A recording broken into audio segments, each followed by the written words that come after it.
Hey guys, welcome back to my channel. This is Miss JD for part two of our discussion today. So I just had a long discussion on that one question, but for now I'd like to proceed and cover the next question right here from Acoustic Pillows. Okay, good day, Miss JD. Pwede pa discuss naman po sa previous video niyo po ang info na pinapresent ng investors sa my upper right corner ng chart like volume, market cap, 52-week, NFB ng specific stocks. Newbie po ako and I appreciate your videos. Gusto ko lang po malaman yung relevance sa mga basic na ganito that gives you glimpse sa status ng company. Okay. So just a disclaimer, acoustic pillows. I'll try my best pero hindi ako talaga hardcore fundamentalist. But I try to marry what we have here and the things that I know about a company using these information. Okay? So let's use, sino kaya? Okay. Gamitin natin si M-Wide. Ang ganda ng kwento niya ngayon eh. Si M-Wide. Daily. Okay. So, pag titingin ako ng chart, practical tips lang to ha. Pag titingin ako ng chart, right away, ang tinitingnan ko is, of course, dito sa side na to, you're open, kailan siya na open, intraday, makikita mo tong low. Minsan, yung low mas mababa sa open. Nangyayari yan pag may wick. Bigyan kita ng example ng wick. Ito ang wick. Okay? Kita mo to? Itong mga sa baba. Ibig sabihin yan, nag-open dito sa mas mataas, which is 3.31. Buong araw, the sentiment of the market is going down. Okay? And its lowest within the day dito is 3.15. Pero akyat baba siya. And natapos ang presyo at 3.22. Okay? In our scenario today, bakit 3.33 ang low at ang open ay 3.33 din? Kasi kita mo to, solid green siya. Pag bungad niya, pag open niya ng araw na yan, 3.33. Tuloy-tuloy na siyang umakyat. Within the day dito, akyat baba yan siya. Pero since hindi siya bumaba lower than the open price, kaya ang low niya is still like that. Pero kapag may maliit na guhit yan, ibig sabihin yan, yung lowest niya for the day mas mababa dyan. Okay? So we already know that. And highest point of the day niya is 3.94. Now, ang 52-week low, importante yan malaman, at saka 52-week high. Because that's your 1 year performance, just give you an idea of, how it performed the past 12 months. Okay? So, minsan, hindi ako masyado natitingin dito. Pero, one thing I ask myself, if I see a 52-week low and 52-week high, tinatanong ko, is it an all-time high or an all-time low? Kasi doon ako nagbe-base sa all-time high at all-time low. Dahil wala kang historical data that would tell you na ito ay resistance niya previously para wala kang bubong at wala kang sahig. Na kapag nahulog ka, tuloy-tuloy. Unless mag-decide ang market, oh sige, lagyan kita ng sahig. Okay? Pwedeng lalalim pa siya ng lalalim. Balik tayo sa example ni Pcor. Si Pcor, hindi. San bang tu tu tu tu tu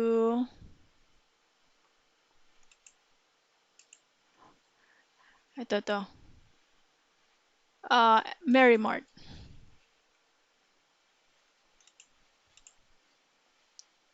Weekly. Ito.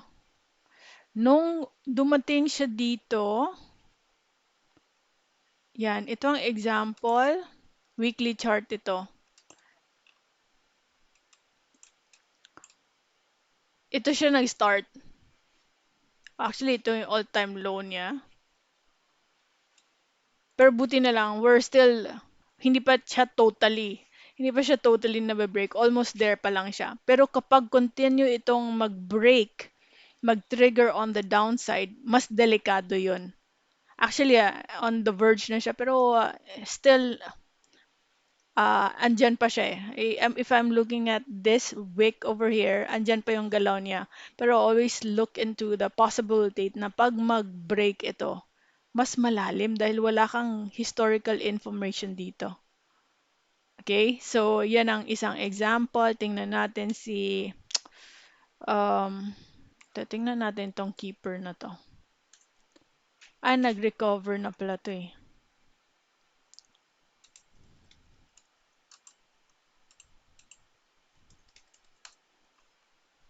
Hindi. Si dito, hindi pa rin. Kasi may 1 peso pa siya dyan. Maghanap tayo ng iba. But just my 2 cents around that. Kapag ma-break niya yung all-time low at wala kang sahig dito, pwedeng tutuloy-tuloy siya pababa. Yan ang delikado. Okay? Pero all-time high naman, on the contrary, so I said here, you ask yourself, 52-week high and then all-time high. Ang 52-week high sometimes, oh, I treat it just like the usual. Kapag may resistance pa rin sa tabi, kahit gaano pa siya katagal, pwede pa rin yan i-respect. Pero pag all-time high at na-exhaust mo na ang highest point, like in this example, ang highest point niya around 18. At what if one day umarangkada siya at bumalik siya sa 18? Right? Sumobra siya dyan. Ibig sabihin, andun, and, okay? And look at the volume. This is the volume right here in my chart. The bar graph here below would be the volume. Habang umaakyat siya, nakikita mo ba na ang volume umaakyat din? Like in this scenario, umaakyat din ang volume eh. Bakit ko nasabi yan? Itong cloud na to, that's the average volume. As you go higher and higher, umaakyat siya. Kaso dito, pababa na rin ng pababa ang volume niya. Actually dito, um, lumiit na siya eh. Lumiit na yung dito na kami na destabilize na yung volume niya. Medyo choppy na yung volume dito banda. So, ibig sabihin, wala na masyadong interested na bumili. Okay, so volume is very important when you talk about all-time high as well, or when you're approaching a resistance.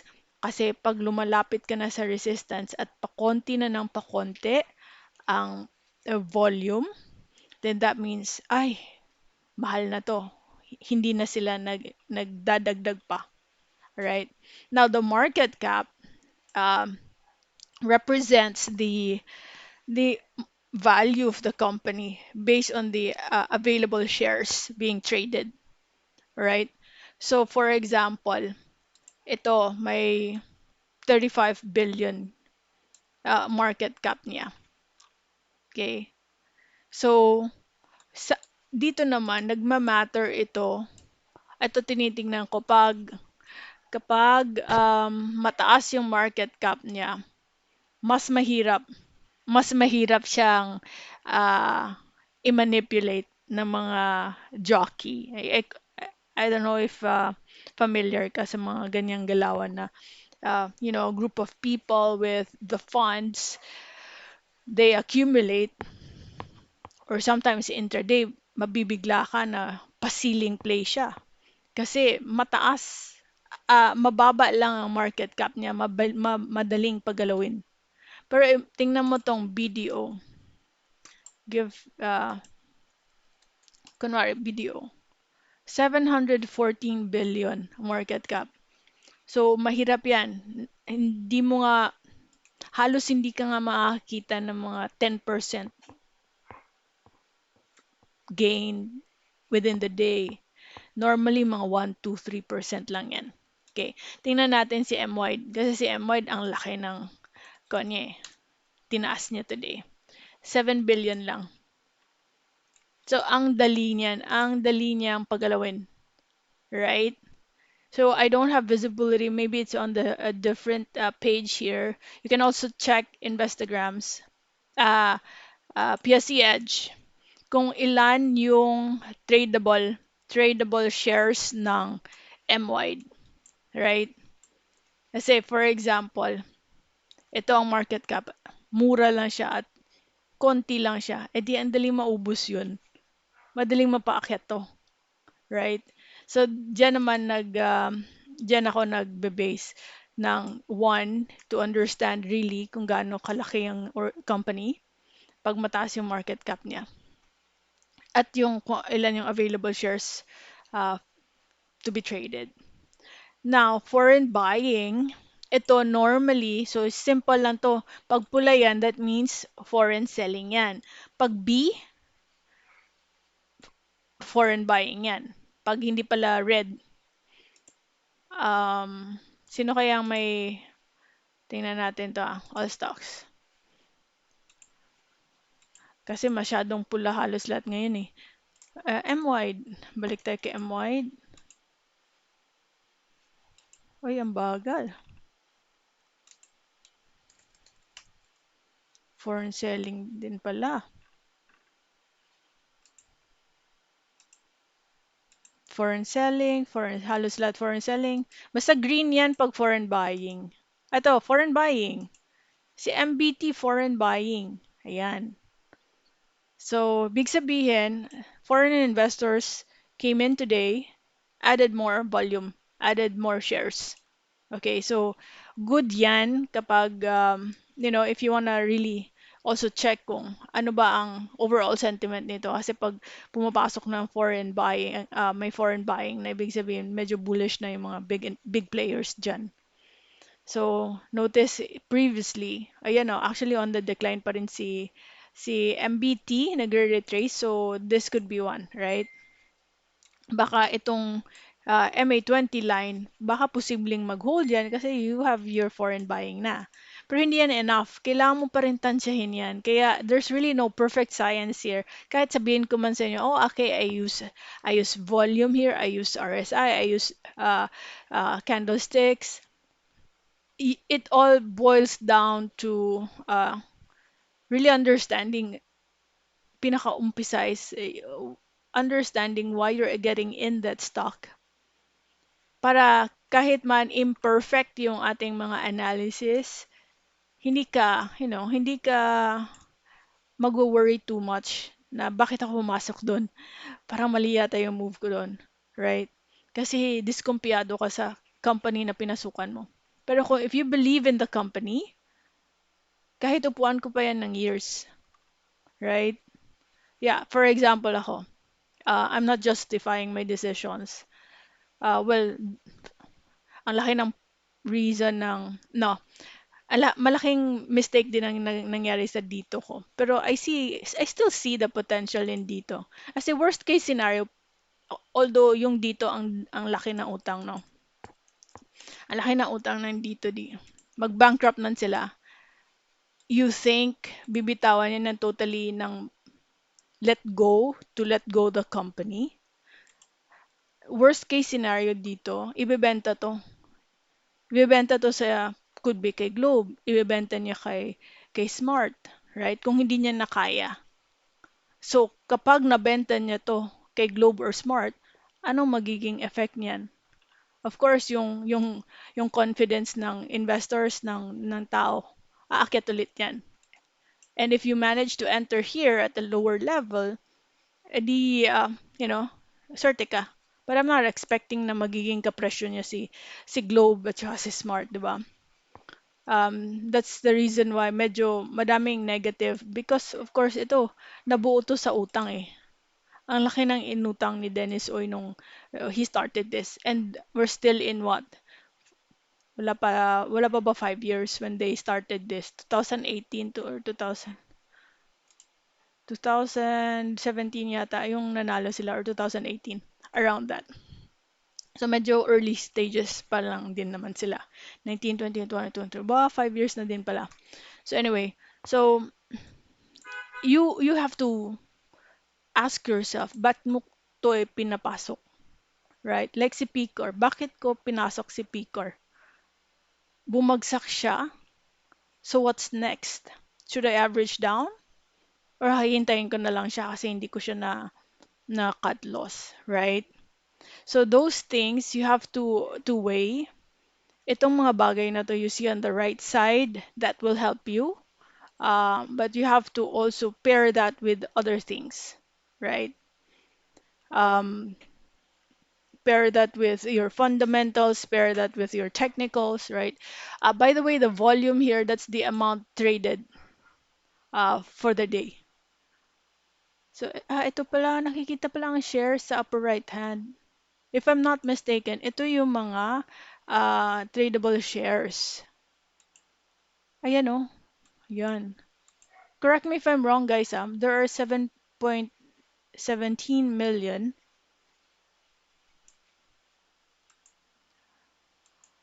Oh, just please correct me if I'm wrong kung ito ba ang the number of shares traded for the day. Testingan natin. 13.5 million.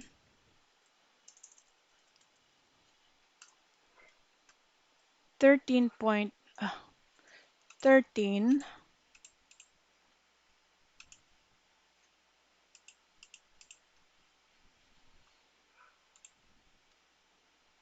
times 3.94 times 3.94,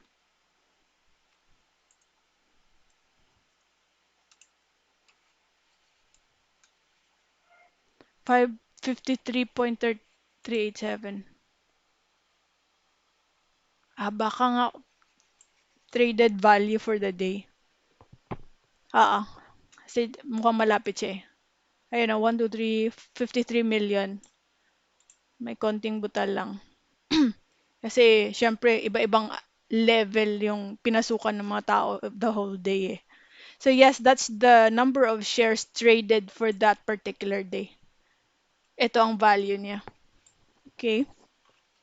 So, so those are my 2 cents here. I hope I was able to at least somehow clarify. I didn't have any additional visuals here, and feel free to make a comment. If you have follow-up question, we'll try to cover that in the next video. Okay, but at least I hope I was somehow enlighten you with the explanation. Next, yes, nag-hold ako. Kaya lang nagdagdag pero at least makakalaya. Hold pa rin ba? Goods pa ba yung fund and dividend? Okay, si Genesis ito and he's talking about, because I posted today, grabe, nung 17.8 pa lang, na screenshot ko siya. Si MY, it ended 3.94. So, again, this is just based on what I'm planning to do for MY. Kasi dito, was able to enter here, nakakuha na rin ako ng dividend, tapos nung bumagsak siya, dinagdagan ko siya. So, my take here, kasi, parang umiiba na yung timpla ng gusto ko dito. Kasi sobrang mura ko siyang napasok and I really see the big potential. Grabe naman kasi yung dinrop nito. And yeah, ang projects nila are still ongoing. Madami silang projects in the pipeline. So even if you're at this level, it's up to you if you want to lock in some gains. Kasi in the short term, if you're to observe yung mga nangyayari kapag X date, aakyat to. Posibleng tutuloy-tuloy pa yan, no? Aakyat-akyat siya. Tapos pag X date, ibabagsak niya ng todo. So, kapag I suggest, bigyan mo muna chance na umakyat pa todo hanggang sa X date. Sa X date ka na rin mag-lock in ng gain mo kung yung gusto mo mag-exit.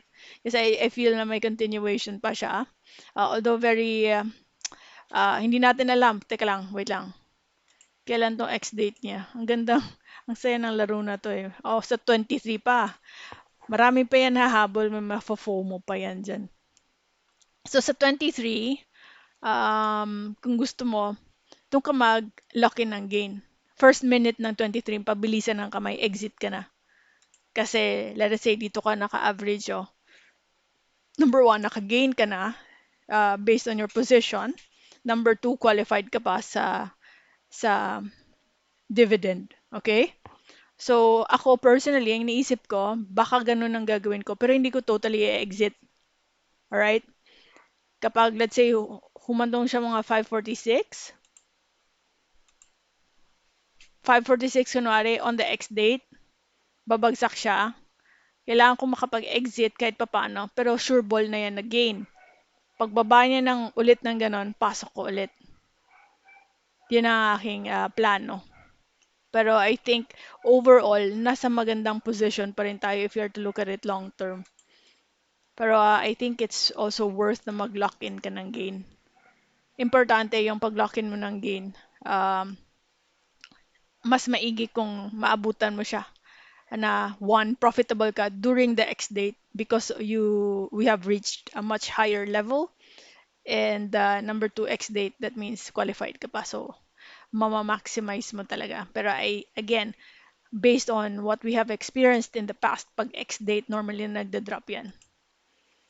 Kasi ang mga lumalabas dyan, yung mga pumasok lang just because of, taking advantage of the dividend play.